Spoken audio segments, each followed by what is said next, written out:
এক নতুন রেসিপি আজকে তোমাদের সাথে শেয়ার করব। প্রথমে কড়াইয়ে তেল নিয়ে নিয়েছি, এবার পাঁচফোড়ন দিয়েছি, শুকনো লঙ্কা দিয়েছি, এবার কিছু পেঁয়াজ দিয়ে দিয়েছি।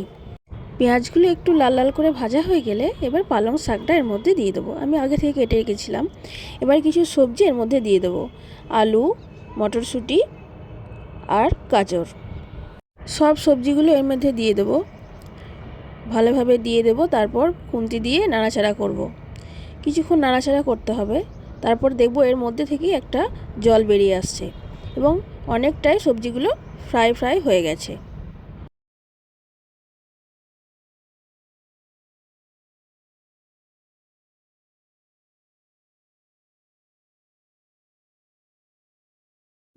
এবার আমি এর মধ্যে ধুয়ে রাখা মসুর ডাল দিয়ে দেব এবং মসুর ডালটা দেওয়ার পর কিছুক্ষণ নাড়াচাড়া করব খুন্তি দিয়ে, যাতে মসুর ডালটা সবজিগুলোর সাথে মিক্স হয়ে যায়।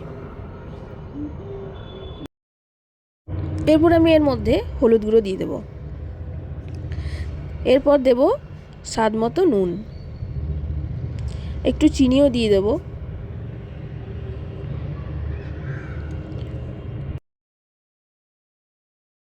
সব মশলা দেওয়া হয়ে গেছে। আবার এগুলো আমি নাড়াচাড়া করব, যাতে মশলাগুলো সবজির মধ্যে এবং ডালের মধ্যে ভালোভাবে ঢুকে যায়।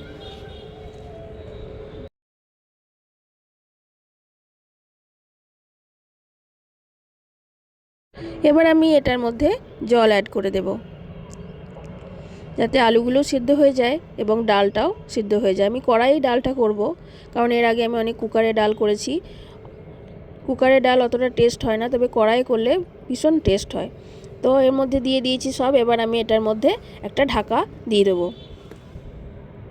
ঢাকাটা 5 মিনিট পর খুলে নেব। তো এখন ডালটা সিদ্ধ হয়ে গেছে এবং আমার রেসিপিটাও রেডি হয়ে গেছে। তো আমি এটা বানিয়েছি পালং শাক ও নানা রকম সবজি দিয়ে মুসুর ডাল। তো এটা তোমরা বাড়িতে ট্রাই করে দেখতে পারো, আর ভালো লাগলে অবশ্যই চ্যানেলটা সাবস্ক্রাইব করো।